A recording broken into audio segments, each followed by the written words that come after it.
दोस्तों, वित्त मंत्री निर्मला सीतारमण ने वर्ष 2023 का आम बजट पेश कर दिया है।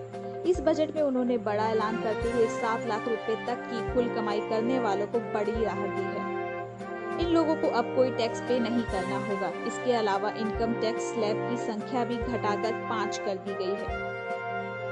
बजट में वित्त मंत्री ने महिला बचत सम्मान योजना लॉन्च करने का भी ऐलान किया है।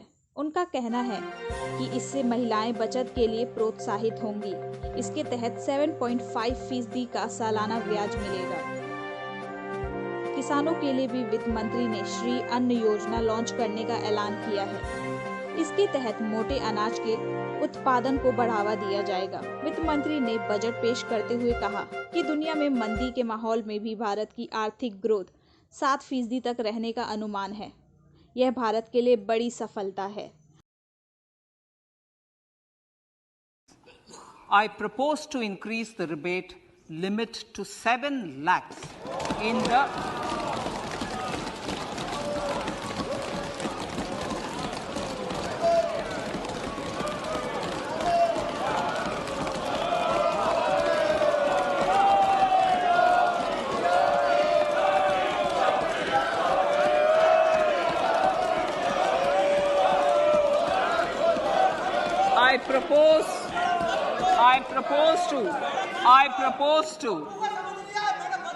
I propose to increase the rebate limit to 7 lakh in the new tax regime. Thus, persons in the new tax regime with income up to 7 lakhs will not have to pay any tax at all.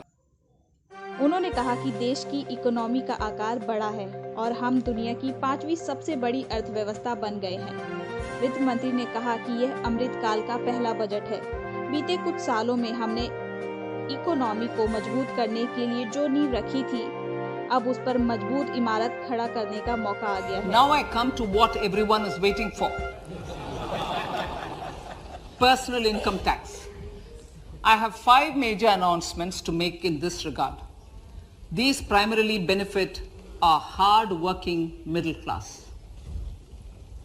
The first one concerns rebate. Currently, those with income up to 5 lakh do not pay any income tax in both old and new regimes. I propose to increase the rebate limit to 7 lakhs in the